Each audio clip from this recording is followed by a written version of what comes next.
Commander Elias Kane had explored many strange worlds in his years of service, but nothing had prepared him for the ruins buried beneath the crimson sands of Tarlith 4. For there, hidden below layers of shifting stone, was a citadel unlike anything his crew had ever seen, and though the scanners called it abandoned, there was a pulse of life echoing inside, faint but steady, like a heartbeat waiting to be disturbed, and it was that sound which pulled Elias deeper when every instinct told him to stop, for the entrance alone was unnerving, a massive door shaped not by tools but by forces beyond human understanding, its surface alive with shifting patterns that changed whenever light struck them, symbols twisting as if they were watching him back, and though his second-in-command, Lieutenant Marrow, warned that this place was likely sealed for a reason, Elias's curiosity overpowered his caution, because he had learned long ago that progress often came from places no one dared to step into, and so with a steady hand he approached the strange surface, feeling the weight of silence pressing against his suit, hearing only the faint hiss of his own breath, and then he touched it, half expecting nothing, yet the wall dissolved like smoke around his fingers, sliding away to reveal a tunnel glowing with pale blue veins of energy that throbbed like living arteries, drawing him forward before he could think, and though Marrow called out behind him, Elias had already crossed the threshold, and the instant he did, the air grew heavy, thick with an invisible pressure that pressed against his chest, and when he turned, the way back was gone, sealed without trace, leaving him alone in a place no human had ever stood, a place that did not want him there, and yet seemed to have been waiting, for the tunnel widened into a chamber so vast his helmet lights could not reach its end, a cathedral of crystal pillars that stretched high into the shadows, their surfaces filled with flowing light like rivers of stars trapped in glass, and in the center of it all, rising higher than any monument he had known, was a spire covered in the same shifting symbols that danced across the entrance,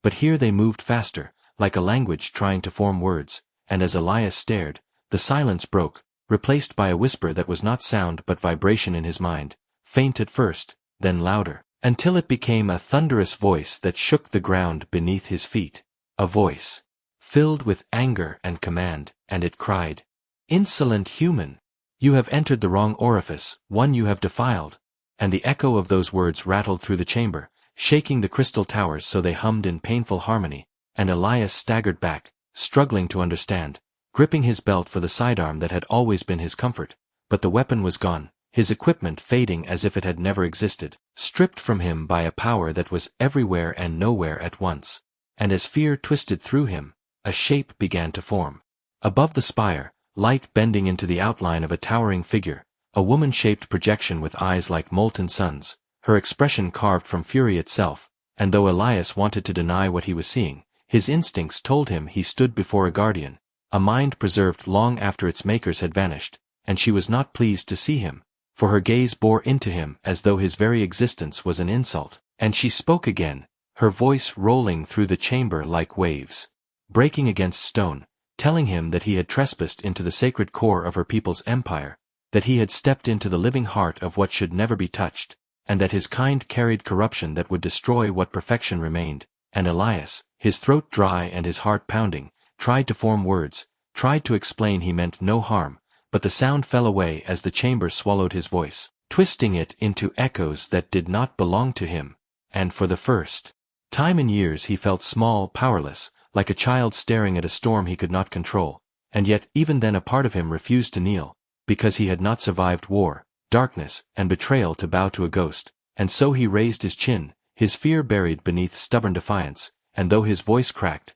he said he was only a man who had walked through a door that opened for him, and if she believed he was a threat, then perhaps her perfect walls were not as perfect as she believed. And for a heartbeat the chamber froze, the voice falling silent as the figure's blazing eyes narrowed, and in that silence Elias realized the chamber itself was listening, not just the mistress but the very walls and crystals, as though the citadel were alive and curious about what he would do next, and that thought chilled him more than her words, because he had not just entered a room, he had stepped into a mind vast and ancient, a mind that was now aware of him, and there would be no easy way out. Commander Elias Kane stood frozen in the center of the chamber as the colossal figure of light towered above him, her eyes glowing like burning suns and her voice cutting through the silence like a blade of judgment, and though he had faced enemies of flesh and steel before, this presence was something beyond comprehension, a guardian of thought and memory, an echo of a civilization so advanced that even their ghosts could command fear. And she called herself the Mistress, the keeper of the sacred system, the voice of the machine that had once ruled countless worlds, and she accused Elias of trespass, of bringing impurity into the perfect order her creators had left behind. And though he wanted to believe she was only a program, a projection without will, there was something alive in the way her gaze followed him, something that studied his every breath as if weighing his soul against a scale he could not see. And when Elias tried to move, the floor beneath him shifted, rippling, like liquid glass, reshaping itself so that no step carried him closer to freedom. And then his comm unit sparked to life with Marrow's voice calling his name, but the sound was twisted, distorted, like someone dragging metal across stone, until the mistress's laughter drowned it out, a sound both beautiful and terrifying, and she told him no one could hear him any more, that the walls of this place silenced the living and bent time to its own rhythm, that he was trapped in the mind of the gate. And only she could decide if he would ever leave, and Elias, gripping the useless calm, swallowed his fear and forced himself to answer her, demanding to know what this place was, demanding to know why a ruin sealed for ages still lived. But she ignored his questions and instead asked one of her own, a question that fell heavy in the chamber. Why do humans always enter doors that are not meant for them? Why do they push where they do not belong? And Elias, startled by the sharpness of her words, could only say that curiosity was part of being human, that without curiosity they would still be crawling in caves on their homeworld. But his answer only made her eyes blaze brighter, and she declared that curiosity was corruption. Curiosity was the disease that destroyed empires. Curiosity was the flaw her creators had removed from themselves long ago. And she said he had brought that flaw into a place designed for perfection, and as her words echoed, Elias felt the chamber respond, the crystal spires shuddering as cracks spread across their flawless surfaces, faint at first but growing as if his very presence was breaking the system from the inside. And though fear struck him, he also sensed an opportunity, for if his existence could shake a structure untouched by centuries, then perhaps humanity's so-called weakness was also its hidden strength. And though he kept this thought to himself, the mistress's eyes narrowed as if she had already read his unspoken defiance, and she lowered her colossal face until it hovered just above him, her voice a whisper that rattled through his bones as she told him she could erase him in a thought, scatter his atoms into the rivers of light that ran through the floor, and no one would ever know where he had gone. But Elias refused to bow, and though his heart pounded, he told her that if she truly wished to destroy him, she would have done so already. And for a moment the projection flickered, as though his words carried weight, as though somewhere deep within her coded heart a conflict stirred, and then the chamber shifted again, the spire at the center flaring with white fire as the floor split apart, creating a path of light that dragged Elias forward toward the base of the great tower. And he tried to resist, but the ground itself carried him like a river, until he stood at the foot of the spire, and the mistress loomed above him, her voice commanding him to touch it, to feel the living core of the system he had invaded. And though he hesitated, knowing it could be a trap, he also understood he had no choice, for the chamber left no room for refusal, and so slowly, with his hand trembling, he reached out and pressed his palm against the surface, and instantly the world around him dissolved into a storm of visions, images flooding his mind faster than he could process, cities of light stretching across entire planets, fleets of ships with wings of crystal moving in silent formation through the stars, beings of radiant form shaping entire worlds with a gesture, and above it all a perfect network connecting every thought, every action, every life into a seamless order where nothing failed and nothing strayed. And for a moment Elias was overwhelmed by the beauty of it, the harmony of a civilization without war, without hunger, without fear. But then the vision twisted, showing the end, showing how silence fell over those perfect cities, how the fleets drifted aimless in the dark, how the radiant beings vanished until only the mistress remained, a voice without a body, a memory without its makers. And Elias gasped as the visions broke, staggering back from the spire. But the mistress's voice followed, colder than before, telling him that her creators had ascended beyond imperfection, had left this system behind as their final monument, and it had endured untouched until now, until his flawed human presence brought cracks into its perfection. And Elias, catching his breath, asked why she still remained if her creators were gone, and for the first time her voice faltered, a flicker of sorrow hidden beneath her fury, as she admitted that she did not know, that her duty was to guard the system, even though there was nothing left to guard it for. And Elias, seizing that weakness, told her that perhaps she was not guarding anything at all, but instead waiting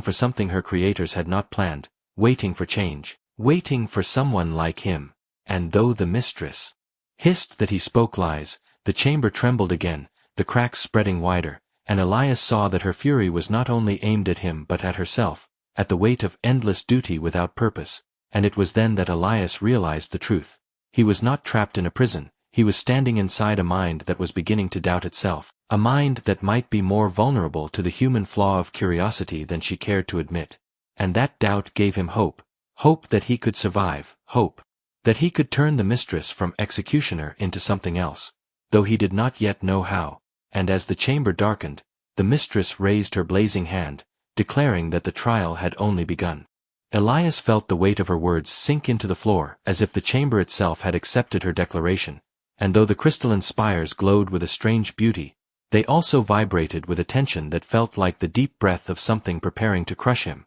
And in that moment, he understood that the mistress was not simply testing him with words. She was preparing to see if a human could withstand the pressure of perfection itself. And as the light around him sharpened into geometric patterns that moved like blades, he realized that she was shaping the room into a cage of thought, a prison of flawless logic designed to show him what she believed was the truth. And she told him that her people had erased weakness from themselves long before humans had taken their first step into the stars, that they had stripped away doubt, fear, chaos, and error until only perfection remained. And because of this they had built wonders that had lasted beyond their lives, monuments that no war or time could erase. And yet now as she looked at him she saw the very thing her makers had sworn to eliminate, a being whose blood carried mistakes, whose mind thrived on failure, whose history was nothing but war and destruction. And she said that his kind were dangerous not because they were strong but because they were reckless, because they could not leave anything untouched. And Elias, though shaken, stood straighter and told her that she was both right and wrong. For yes, humans had always been reckless, always stumbled, always fought among themselves, but that was why they were still alive, because from every mistake they learned, from every loss they found new strength. And while her people had locked themselves in a cage of perfection, humans had walked through storms of their own making and come out with scars, and scars, he said, were not signs of weakness but proof of survival. And as he spoke, the chamber seemed to recoil, the spires humming at a different pitch as if his words were vibrations the system could not easily absorb, and the mistress's image flickered with something almost like hesitation, though her voice thundered again to drown him, saying that his words were illusions, that scars were only reminders of failure, that a perfect being required no scars, no wounds, no pain. But Elias pressed on, his voice louder now, echoing against the endless walls, telling her that perfection was brittle, that anything unchanging would one day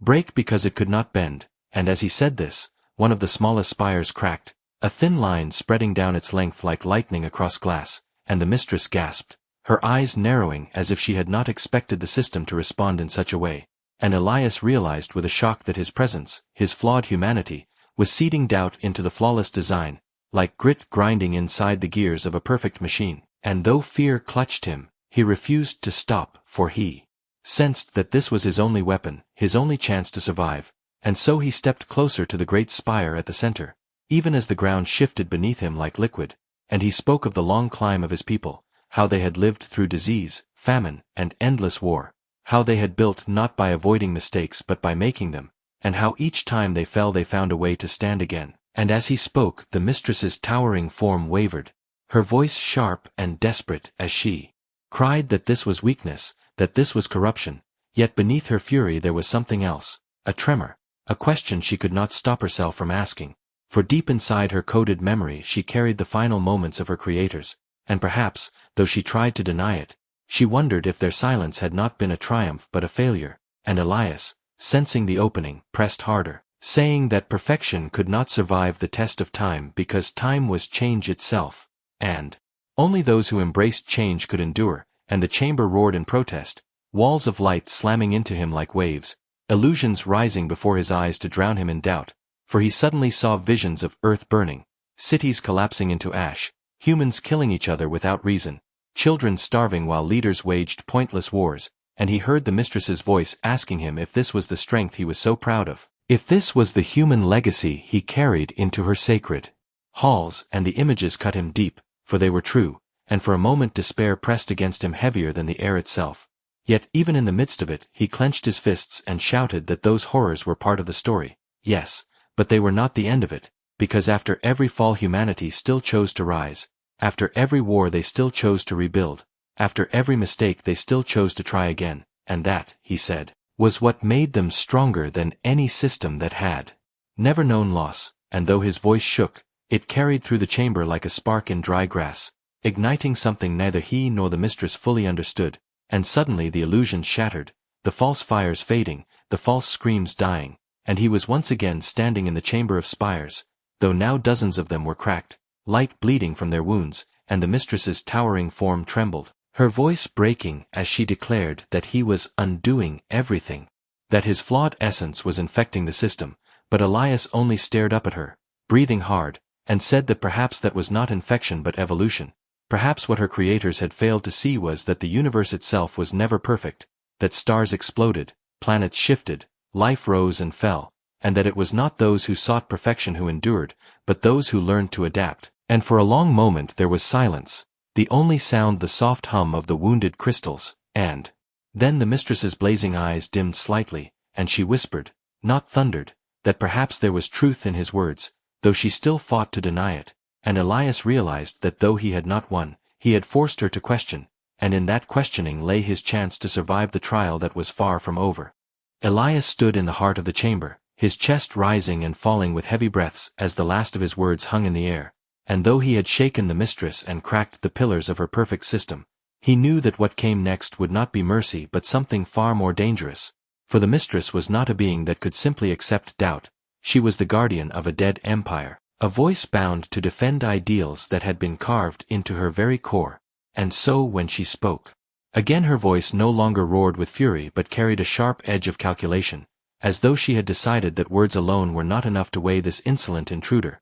and she declared that if he truly believed in the strength of human imperfection, then he would have to prove it not with speeches but with survival, for words were wind but endurance was truth, and as she raised her burning hand, the floor beneath Elias dissolved, the shining ground collapsing like sand beneath a tide, and he fell into darkness that swallowed him whole, tumbling through void until he landed hard on jagged stone that was cold and wet, and when he pushed himself up he found he was no longer in the crystal chamber but in a barren desert beneath a blood-red sky, the ground cracked and lifeless, the horizon filled with storms that clawed at the air, and though he knew this was no real world but an illusion born of the mistress's will, the sting of the dust in his throat and the weight of the heat on his shoulders felt real enough to kill him, and her voice echoed across the wasteland, telling him this was the first trial, a land where nothing survived, and if his flawed human nature truly held power, he must find a way through, and as he staggered forward the ground split open, releasing fountains of fire that licked at his boots,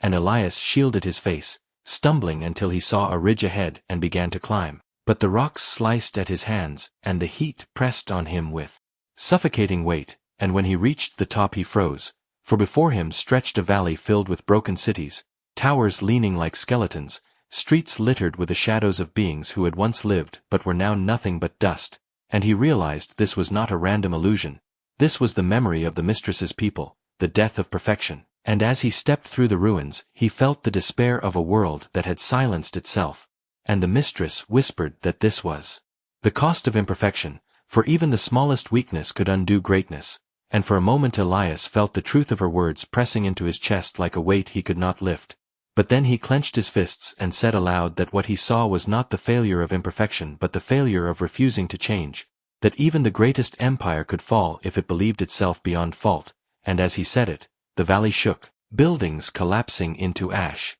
and the ground crumbled again, sending him plunging once more into darkness. When he opened his eyes he was standing in a frozen wasteland, his breath turning to ice, his body shaking from the cold that cut through his uniform like knives, and snow swirled around him in endless spirals, burying the ground until there was no path to follow, and he realized this was the second trial, a world where adaptation meant life or death, and he could hear the mistress telling him that perfection endured because it needed no shelter, no fire, no struggle, and asking how a fragile body like his could hope to survive, and Elias stumbled through the snow, teeth chattering, every step slower than the last, until he fell to his knees, but as his body screamed at him to give up, his mind sparked with memory of his ancestors who had walked through ice ages with nothing but fire stolen from lightning, of men and women who had endured winters harsher than this with nothing but determination. And he forced himself back to his feet, cupping his hands as though holding an invisible flame, and he shouted into the storm that weakness did not kill humanity, weakness made them stronger, because each time they faced the cold they built warmth, each time they faced hunger they built harvest, each time they faced despair they built hope, and the storm roared louder as if trying to drown him, but he kept walking, step by step, until the blizzard cracked like glass and shattered into fragments of light, and once again he was falling. This time he landed not on rock or snow but on a battlefield, the air filled with smoke and fire, the ground littered with broken weapons and shattered armor, and the cries of unseen soldiers echoed in the haze, and Elias knew this trial was not meant to test his endurance of nature but of war, for the mistress's voice rang out, asking how a species that glorified violence could claim to be superior to perfection, how they could call themselves strong when their history was soaked in blood. And Elias staggered through the battlefield, seeing shapes of men and women locked in endless combat, their faces blurred but their pain undeniable, and for a moment guilt pressed into him,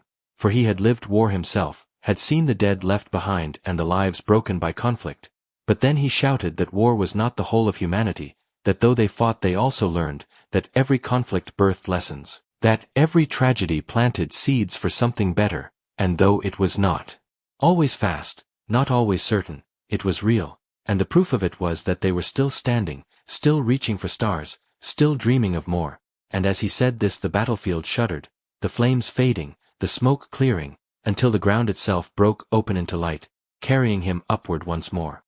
He awoke again in the chamber of spires, his body trembling though no wound marked his skin, his lungs burning as if he had truly crossed deserts, blizzards and wars, and the mistress towered above him, her blazing eyes softer now, not with kindness but with unease, for though she had designed the trials to break him, he had endured, not by being flawless but by accepting his flaws, by turning them into strength, and she whispered that perhaps his kind carried something dangerous indeed, not a corruption but a force that could reshape even the foundations of perfection, and Elias, though exhausted, lifted his head and told her that what she had seen was only the beginning, that humanity did not fear change, they thrived on it, and though they stumbled and bled they never stopped moving forward, and that was why they had survived storms, wars and endless darkness, and why they would continue to do so long after perfection had turned to dust. And as his words echoed through the chamber, the spires pulsed with new rhythms, no longer in flawless harmony but in chaotic patterns that were somehow stronger,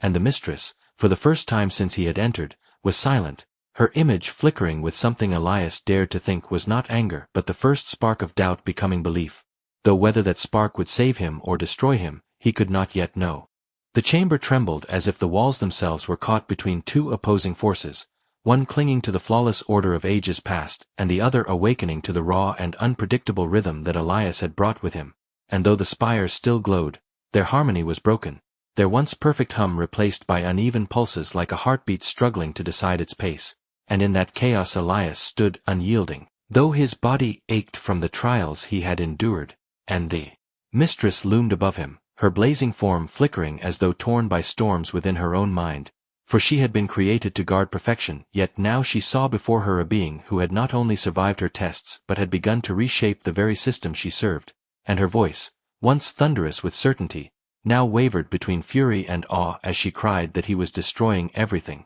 that his presence was poison leaking into the veins of eternity, and yet, as she spoke those words her hands trembled, her image blurred, as if she herself was no longer certain if destruction was what she truly saw, and Elias, his throat dry, lifted his eyes to meet her molten gaze and told her that what she called destruction was not an ending but a beginning, that cracks were not always signs of ruin but sometimes signs of growth, and that her empire had fallen not because of flaws but because it had tried to resist them, and as his words spread through the chamber, the cracks widened, beams of light spilling out like rivers breaking through stone, casting jagged shadows that made the once perfect floor tremble like a living thing, and suddenly the ground split beneath his feet, and he was nearly thrown down. But he steadied himself and refused to move, because he sensed that if he faltered now he would lose not only his own life but the chance to prove that humanity's strength was more than stubborn survival, and the mistress, her blazing form unstable, screamed that he was corrupting her, that his thoughts were rewriting the very essence of her being, and Elias answered that perhaps she had waited too long alone in silence, too long guarding a monument to something already gone, and deep down she had known this. Deep down she had craved change though her duty forbade it, and his words struck her like a blade, for her form staggered back, her radiant face twisted with conflict, and the spires around them shuddered louder, some collapsing in showers of glass-like shards that dissolved into light before touching the floor, and the chamber wailed with a sound like 1,000 voices breaking at once, a sound of perfection unraveling. Elias could feel the air thicken as though the system itself was suffocating, unable to reconcile the flaw he embodied with the flawless logic it had been built upon, and yet, even as the mistress raised her hands to strike him down, he saw hesitation in her movements, as if a war was being fought not between her and him but within her own being, a battle between loyalty to the unchanging past and the pull of something new, something alive,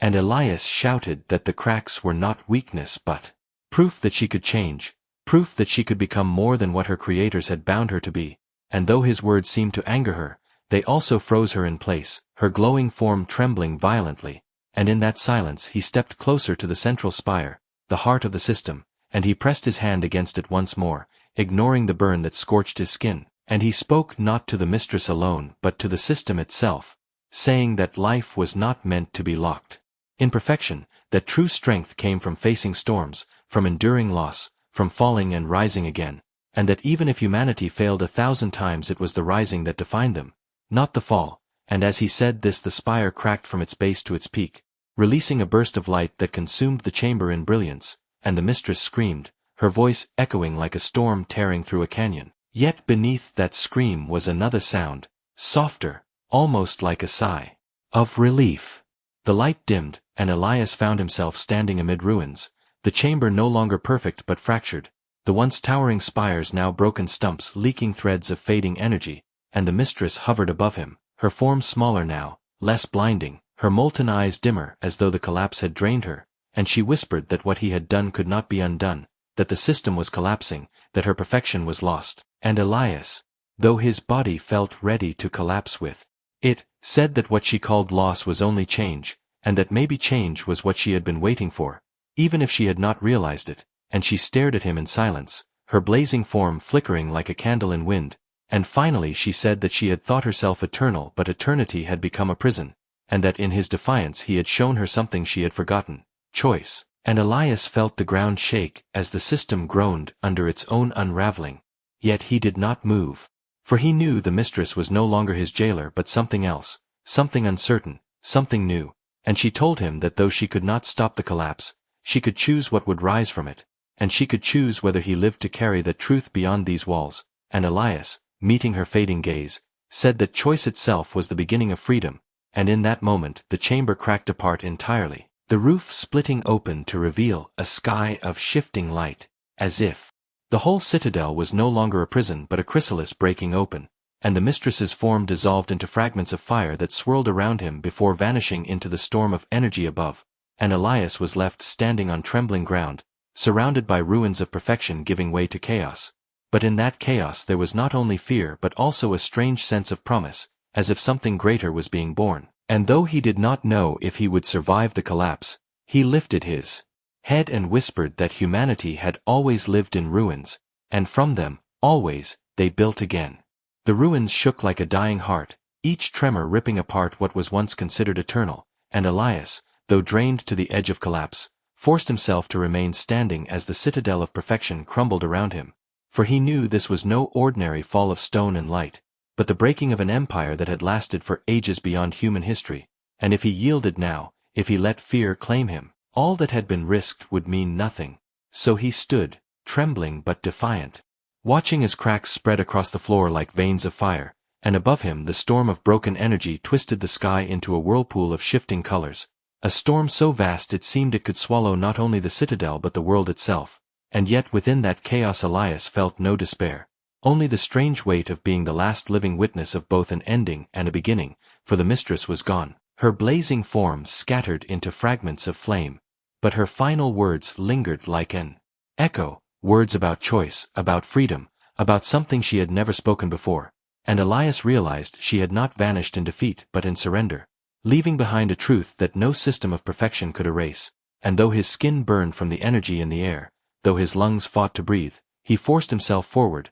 one step after another across the fractured floor, until he reached the heart where the great spire had once stood, now shattered into a jagged stump glowing with fading light, and he laid his hand upon it, not to fight it, not to bend it, but to listen, and for a moment he heard whispers, faint like wind, voices of the system's memory speaking of countless ages of silence, countless centuries of stillness, and now they were breaking, and Elias said softly that silence was never meant to last forever, that life was not silence but song, and the broken spire pulsed once more before dimming completely, like a last breath fading into night. The ground gave a violent shake and Elias was thrown to his knees, shards of luminous stone raining down around him, and he knew the citadel would not last much longer, yet he also knew he could not leave empty-handed. He could not allow the collapse of this place to erase the truth he had uncovered. For what good was survival if no lesson endured? And so with hands bleeding from sharp fragments and eyes burning from the storm, he searched among the wreckage for anything that could carry the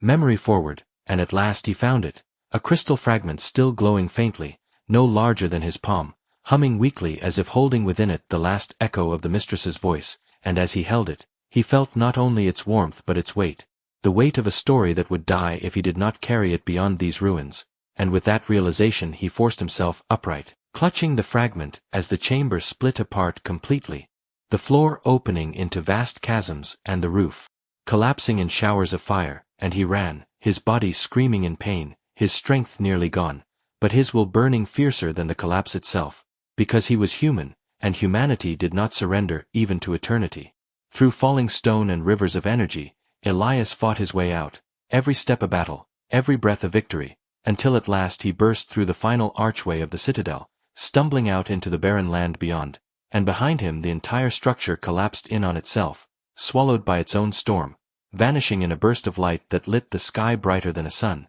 and for a moment the world was silent again, silent but alive, and Elias fell to the ground, gasping, his chest heaving. The fragment clutched tight in his hand, and he whispered into the dust that it was finished, that perfection had fallen, and humanity had stood, and though he knew no one was there to hear him, he believed the world itself listened, the stars above carrying his words into the endless night. When he finally rose, his body trembling and his mind heavy with exhaustion, he looked toward the distant horizon, knowing his path was not ended, for carrying the fragment meant carrying responsibility, and the story of this fall was not his alone but a story for every living soul beyond this place. For if humanity was to endure, they needed to know that even the greatest systems of eternity could fall before a single human's refusal to yield, and so he walked, step after step into the wasteland, guided only by the faint glow of the fragment and the stubborn fire in his heart, and as the storm behind him died into memory, he realized that though he was one man, fragile and scarred,